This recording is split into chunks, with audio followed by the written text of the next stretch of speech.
Ferdian Paleka dan teman-temannya ditangkap polisi karena membagikan sembako sampah kepada sejumlah waria. Sempat masuk daftar pencarian orang, Ferdian Paleka ditangkap di Pelabuhan Merak.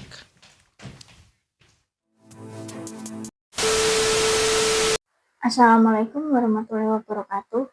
Perkenalkan, nama saya Fatunah Putri Istiqomah dari Produksi Media kelas A semester 3. Dan pada kesempatan ujian tengah semester mata kuliah etika profesi ini, saya akan menganalisis salah satu kasus pelanggaran etika media yang cukup viral di Indonesia, yaitu kasus prank bagi-bagi sembako sampah yang dilakukan oleh YouTuber Ferdian Paleka pada tahun 2020. Berikut cuplikan singkat tentang kasus tersebut. Oke, di sini kita mau bagi-bagiin.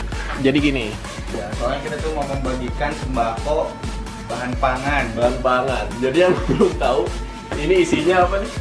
batu bata, Batu ya guys. Nanti dilihat aja videonya. Pas kita masukin batu, sampah-sampah dalam ini. Sekartas kayaknya cukup tuh. Mana?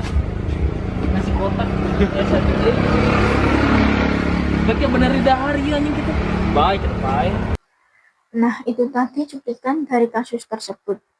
Saya memilih kasus ini karena sangat relevan dengan isu etika profesi di dunia produksi media.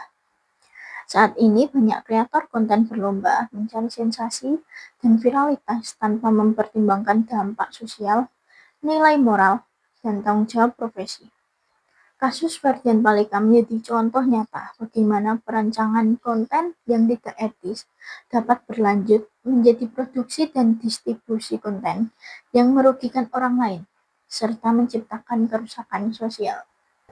Nah, relevansi kasus ini dengan etika profesi media, kasus ini mencerminkan satu, penyalahgunaan konten hiburan, dua, tidak adanya tanggung jawab sosial, tiga, eksploitasi kelompok rentan, dan 4. Pelanggaran martabat manusia dalam konten media. Nah, berikutnya yaitu analisis etika dalam perencanaan konten. 1. Tahap perencanaan konten.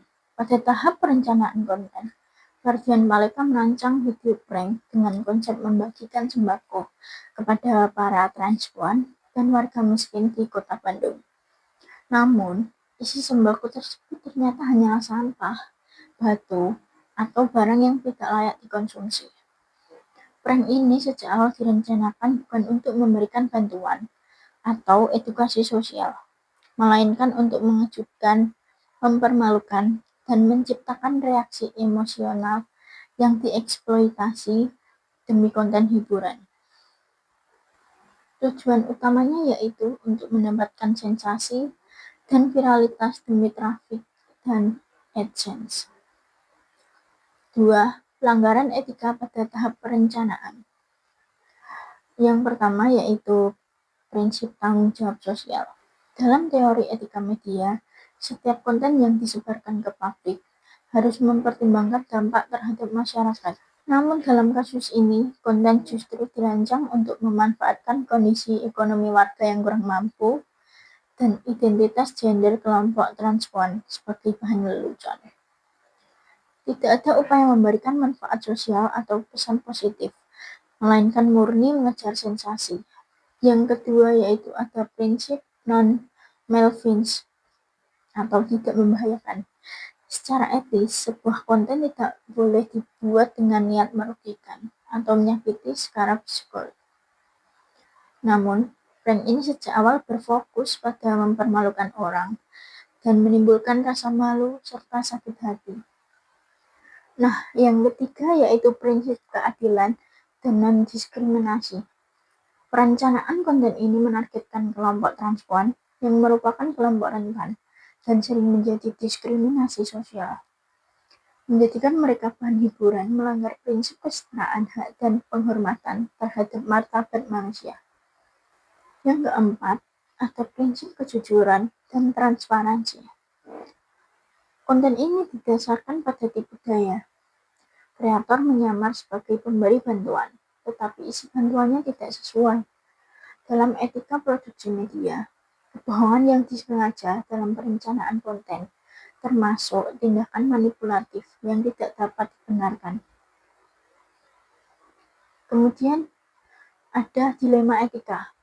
Dari sudut pandang kreator, mereka mungkin menganggap prank sebagai bagian dari hiburan. Namun, secara etis humor tidak boleh dibuat dengan mengorbankan martabat orang lain. Dilema ini memperlihatkan benturan antara kebebasan kreator dengan tanggung jawab sosial. Melalui kasus ini terlihat bahwa kebebasan berkarya dengan nilai moral dapat menghasilkan dampak negatif yang luas. Yang berikutnya yaitu ada analisis etika dalam produksi dan distribusi konten. Pelanggaran etika dalam proses produksi. 1. Tidak meminta izin atau no consent. Karena korban direkam tanpa izin. Mereka tidak mengetahui bahwa isi sembako tersebut adalah sampah, dan wajah mereka memperlihatkan dengan jelas. Ini melanggar etika privasi dan hak atas citra diri. Yang kedua, ada eksploitasi manusia sebagai objek lelucon. Kreator tertawa, mengejek, dan mempermalukan korban ketika mereka membuka sembako tersebut. Ini melanggar prinsip penghormatan terhadap martabat manusia atau human dignity. Yang ketiga yaitu ada manipulasi situasi. Pura-pura memberikan bantuan adalah bentuk manipulasi kontekstual dalam media. Dalam teori etika media, manipulasi terhadap manusia dalam kondisi tidak setara termasuk bentuk penyalahgunaan kekuasaan. Dan berikutnya ada dampak psikologis bagi korban. Korban, terutama kelompok transpuan, merupakan kelompok yang sering mengalami stigma. Dengan menjadikan mereka objek prank, kreator memperkuat marginalisasi sosial dan potensi trauma. Yang berikutnya yaitu ada pelanggaran etika dalam distribusi konten. 1.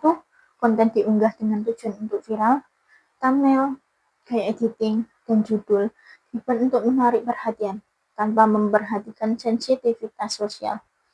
Ini bertentangan dengan prinsip produksi konten yang beretika. Yang kedua yaitu ada memicu perundungan dan komentar kebencian. Setelah dipublikasikan, video ini menjadi viral dan memunculkan gelombang komentar negatif terhadap kelompok transpuan. Artinya, distribusi video memberi dampak sosial yang signifikan dan merugikan. Yang ketiga, yaitu ada melanggar pedoman platform digital. YouTube memiliki pedoman yang melarang konten berisi pelecehan, penindasan, kekerasan non-fisik, serta diskriminasi. Video Ferdian Paleka jelas melanggar beberapa aturan tersebut. Yang keempat, tidak ada tanggung jawab pasca unggah. Kreator tidak memberikan klarifikasi, permintaan maaf, atau tindakan perbaikan. Ia justru membiarkan video bertahan hingga akhirnya di-take-down setelah menuai kecaman. Berikutnya ada dampak etis dari produksi dan distribusi. 1. Terhadap korban. Tentunya akan menciptakan trauma, rasa malu, marah, dan peningkatan stigma sosial. Yang kedua, terhadap masyarakat. Normalisasi kekerasan dalam bentuk prank. Yang ketiga, terhadap kreator. Ditangkap polisi, reputasi jatuh, kehilangan kepercayaan publik. Yang keempat, ada ekosistem media digital, yaitu memperburuk citra YouTuber sebagai pembuat konten yang tidak beretika. Berikutnya, ada refleksi dan rekomendasi. Kasus ini menunjukkan bahwa produksi konten yang tidak mempertimbangkan etika dapat merugikan banyak pihak. Sebagai calon praktisi media, saya menilai bahwa konten seperti prank sembako sampah tidak dapat dibenarkan dalam bentuk apapun. Karena sejak perencanaannya sudah mengandung niat yang merugikan dan mempermalukan pihak lain. Lalu bagaimana seharusnya kasus ini ditangani secara etis?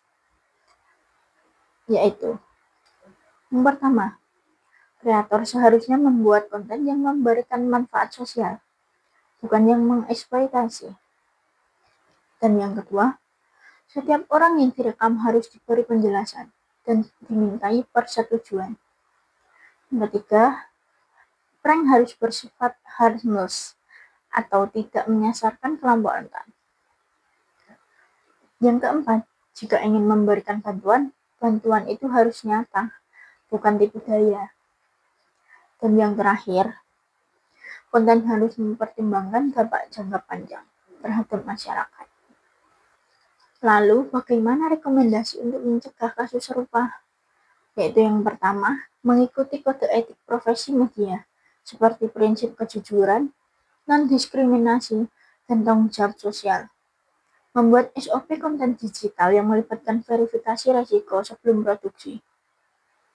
Lalu nomor 2, memberikan edukasi etika digital kepada kreator muda agar tidak mengejar viralitas.